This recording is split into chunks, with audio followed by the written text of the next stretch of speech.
আমি যদি এই মুহূর্তে ভারতের প্রধানমন্ত্রী মিসেস গান্ধী, ভারতের জনসাধারণ, ভারতের সামরিক বাহিনী, কলকাতার পশ্চিমবঙ্গের জনসাধারণ, আসামের জনসাধারণ, ত্রিপুরার জনসাধারণ, মেঘালয়ের জনসাধারণকে মোবারকবাদ না জানাই তাহলে অন্যায় করা হবে। তাদের আমি আপনাদের পক্ষের থেকে 7 কোটি দুঃখী বাঙালির পক্ষের থেকে ধন্যবাদ জানাই। 1 কোটি লোককে তারা আমার খাবার দিয়েছে, 1 কোটি লোককে তারা আমাকে স্থান দিয়েছে, 1 কোটি লোককে তারা আমার বসবাসের ব্যবস্থা করে দিয়েছে। আমি যদি রাশিয়া সরকার, রাশিয়া জনসাধারণকে ধন্যবাদ না জানাই অন্যায় করা হবে। যখন সাম্রাজ্যবাদী শক্তি, যখন আমার সৈন্যবাহিনী, যারা আপনারা মুজিব বাহিনী, গণবাহিনী এগিয়ে আসছিলেন, সঙ্গে সঙ্গে সাহায্য করেছিলেন ভারতের সৈন্যবাহিনী, চেষ্টা করেছিল যাতে এই বাংলাদেশের বুকে পশ্চিম পাকিস্তানের ঘাঁটি রাখতে পারে, কিন্তু রাশিয়ার ভেটোতে তা পারে নাই। সেই জন্য রাশিয়াকে আমি মোবারকবাদ জানাই। আমি দুনিয়ার ব্রিটিশ, ফ্রান্স, জার্মানি, এমনকি কারণ সাংবাদিক এবং তাদের নেতাদের আমি ধন্যবাদ জানাই, কিন্তু আমেরিকার সরকারকে আমি ধন্যবাদ দিতে পারি না।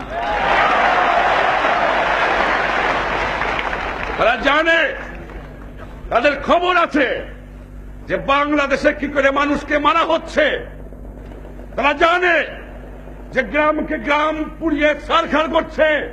সেই মুহূর্তে আমেরিকান নিক্সন সরকার অস্ত্র দিয়েছে পাকিস্তান সৈন্যবাহিনীকে আমার মা বোনকে হত্যা করার জন্য।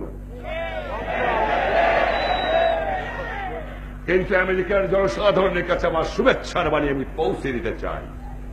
আমেরিকার সাংবাদিকদের কাছে আমি শুভেচ্ছা বাণী পৌঁছে দিতে চাই। কেনেডির কাছে আমার শুভেচ্ছা বাণী পৌঁছে দিতে চাই। সিনেটের কাছে আমি শুভেচ্ছা চাই। বাংলার জনসাধারণ কোন মানুষের বিরুদ্ধে নয়, বাংলার সাধারণ জালেমের বিরুদ্ধে, যেখানেই পয়দা হোক না কেন। ভাইয়েরা আমার, আপনারা যদি মনে করে থাকেন স্বাধীনতা নিয়ে এসেছেন, আপনাদের কাজ খতম হয়ে গেছে, সেটা ভুল করা হবে। স্বাধীনতা পাওয়া যেমন কষ্টকর, স্বাধীনতা রক্ষা করাই তেমন কষ্টকর। ষড়যন্ত্র চলছে, কিন্তু তারা জানে না বাংলাদেশের মানুষকে, তারা জানে না আমার গণবাহিনীর লোকদের, তারা জানে না আমার মুজিব বাহিনীর লোকদের, তারা জানে না আমার এই বাংলার জনসাধারণকে। কি করবে? আমার স্বাধীনতা হরণ করবার চেষ্টা করবে, ষড়যন্ত্র করবে। ভুলে যাও, 7 কোটি মানুষ গুনে গুনে জান দেবে বাংলার স্বাধীনতাকে নিবার পারবে। আমি আমার সহকর্মীরা যারা আমার অনুষ্ঠিতে নেতৃত্ব দিয়েছে তাদেরও আমি মোবারকবাদ জানাই। তারা যে শৃঙ্খলা প্রমাণ দিয়েছে তাদের ধন্যবাদ না দিয়ে পারি না।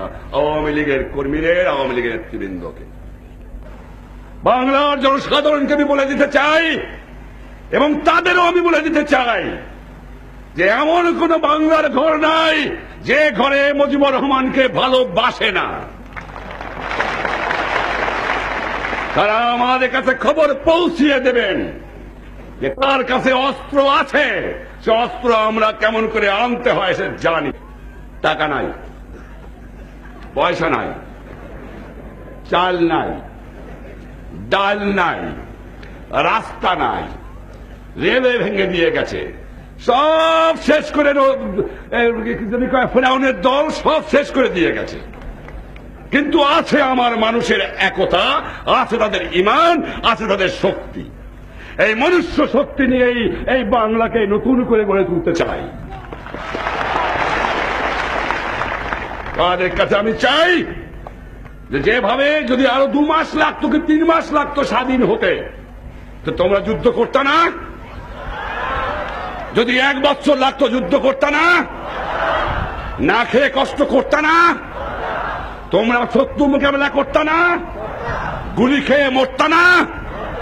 এই 1 বছর তোমাদের সর্বোচ্চ ত্যাগ করে আমার দেশের গঠনমূলক কাজে আত্মনিয়োগ তোমাদের করতে হবে। করবা?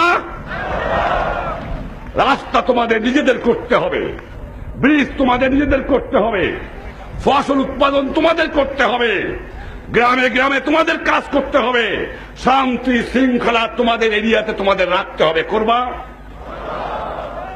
আমি জানি তোমরা করবা। যখন আমি ছিলাম না, তখন যখন আমার কথা মতো তোমরা করেছো, নিশ্চয়ই করবা।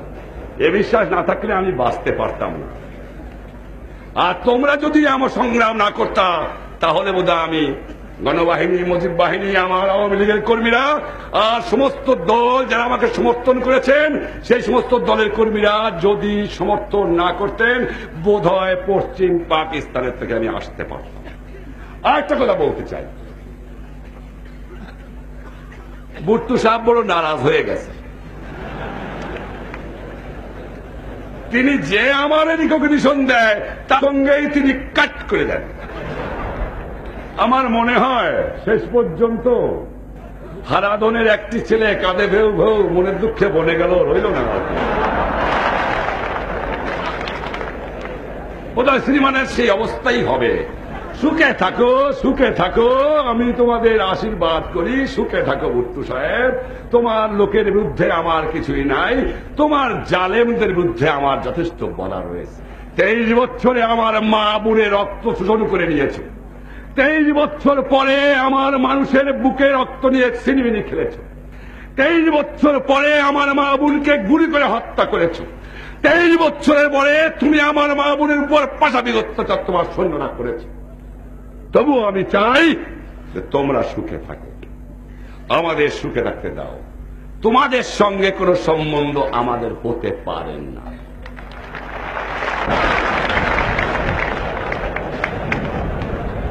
তুমি রিয়ালিটি মানে নাও, তুমি রিয়ালিটি মানে নাও। এদিক চিন্তা ভাবনা না করে নিজের মানুষকে বাঁচাও। কারণ তোমার অর্থনৈতিক অবস্থা আমি জানি 12টা তোমার বেজে গেছে। 7 কোটি লোকের বাজার আর তোমার নাই, 7 কোটি লোকের কলোনি তোমার আর নাই। বৈদেশিক মুদ্রা অর্জন